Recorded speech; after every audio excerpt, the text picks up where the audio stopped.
talk to an NPC called Jochi Khan. Just like with the faction introduction quest, you don't need to do this immediately, but I would recommend getting around to it as soon as you arrive in the Everfall region. Jochi is going to ask you to talk to the Beast Lords, which involves going into a cave. While you're in there, you will also gather Azoth-infused oats, and next to the oats, you're going to see a print on the wall for the sign or the symbol of the horse. I recommend grabbing this now, but it's not going to be useful until much later on in the game. After you leave the cave, you're going to find a wild horse waiting nearby. Interact with it, and you can feed it the Azoth-infused oats. From here, you simply need to go back to Jochi and talk to him, and he will add Moon Shadow to your inventory. If you open up this Moon Shadow, the mount will be added to your mount collection, at which point you can press right on the D-pad or X on the keyboard as the default keybind to summon your mount. After this, you're going to see a quest pop up in front of you for the Hermit's Rally. This is a mount quest which basically just has you riding through objectives. So you ride through one flag to get to the next flag,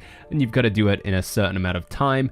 Make sure to stay on the road where you can. When you're on the road, you get extra movement speed benefits with the mount. Sometimes it does make sense to go cross country, but I think for the first race, yeah, just stick to the road and make sure to use the speed boost when it's appropriate. After this, you'll return to Jochi. I'll give you a quest and teach you how to make victuals, which is basically a food you can feed to your mount. So whilst you're mounted, just use it from the inventory and you'll feed it, and this will get you more riding XP. Every time you complete a race or feed your mount some victuals, you'll get riding XP, which increases your riding level, and the higher riding level you go, the faster your mount can move. You're also going to see a bunch of other quests pop up around the Everfall region. Completing these, as we mentioned, will get you more and more riding XP, which will then take you through the riding quest line. Now, if you guys pre-ordered New World Aeternum on Xbox or PS5, or you're playing on PC and have played prior to October 15th, 2024, you will also have access to a direwolf mount called the Azoth Stalker. To change your mount type and appearance, you can switch to the mount tab in your inventory and then select the icon for your current mount, in this case probably Moon Shadow.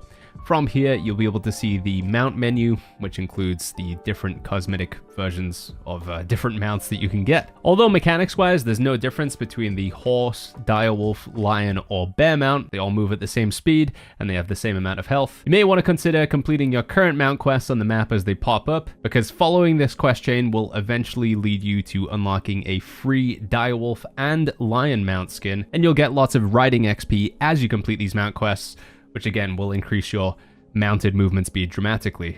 So in short, keep doing the mount quests as you see fit. They'll send you into different regions and across the map, and eventually you'll unlock new skins for different mount types as well, including the direwolf and the lion.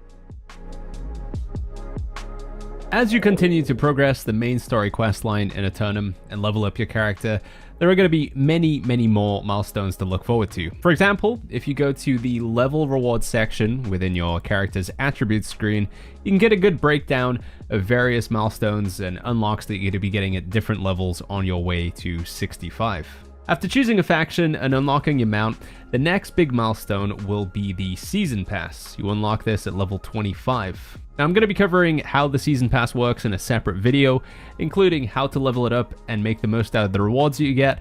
So if you're interested in that topic, make sure to check out the video I've got linked up in the top right or in the description down below. But it's effectively a free and paid battle pass. So there's a free version, paid version, and it'll contain various rewards, crafting boosts, and tokens you can use to power up a character, and sometimes it's got quite a few skins in there as well. Generally though, the main story quest line will do a good job of giving you gear for unlocks your character makes. So for example, by the time you hit level 40 and you get your earring unlock, you'll have likely received an earring as a quest reward from some part of the main storyline, or even just as a drop from enemies you've killed on your way to level 40. One aspect of Aeternum that you won't see in the leveling rewards screen is the expeditions. These are found in the activities tab and are optional group content within the game. Completing expeditions will require a group of at least 3 players, but usually you'll want to bring 5. Each player will also need to meet the minimum level requirement and the minimum gear score requirement as well. And as we covered in the gear score tab, if you're not sure what your gear score is, you can just open up your inventory and check the number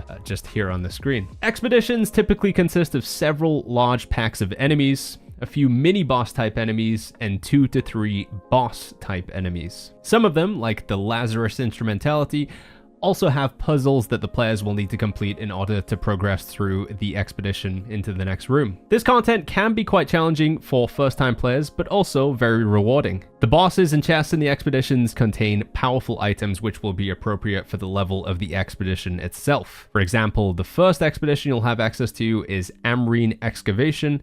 I think this is unlocked at about level 25, I will need to check. And yeah, the enemies in there are going to be around that level, and the loot will be appropriate for around a level 25 player. If you have a group of players ready to go, you can simply hit the enter button that you see on the screen here on the right. Alternatively, you can view lobbies to see if anybody has a group for you to join, or you can make your own lobby, or you can simply select to queue and have the game find a group for you. When queuing, joining a lobby, or making a lobby, the game will ask whether you'd like to play as tank, damage, or healer. Differences between these roles can be explained in another video I have uploaded on the channel, and again, links to that up in the top right or description down below. But effectively, it's do you want to be doing damage, do you want to be sitting there and taking the damage, or do you want to be healing everybody up? Most groups will look to run 1 tank, 1 healer, and 3 damage dealers. Other things to look out for when leveling up in Aeternum is the current level of your armor, weapons, jewelry, and tools. With the previous character I leveled up, my focus was just on completing each quest and moving to the next one. So I didn't really pay attention to what my character had equipped onto him, and I found at a certain point the damage I was doing was very low and the damage I was taking was very high. The reason for this is because I never stopped to make any upgrades to my gear, and although my character was around level 40 at the time, some of the armor that he was wearing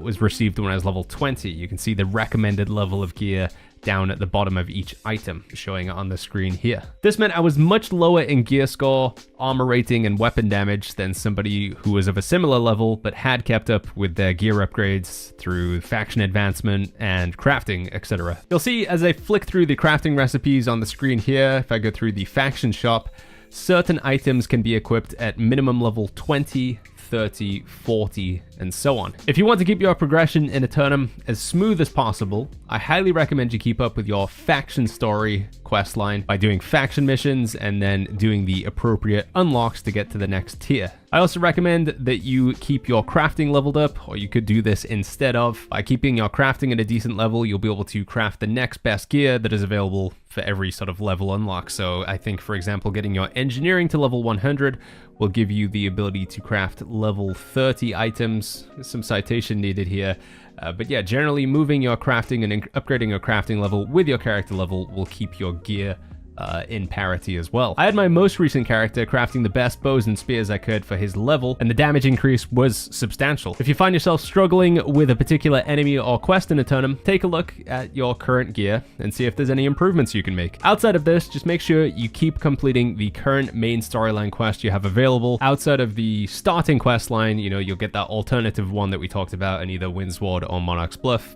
Don't necessarily need to do that unless you just want the story experience. Following the main storyline quest will take you into the Brimstone Sands region up in the top left, and then eventually you'll go down to the max level region of First Light and the Elysian Wilds.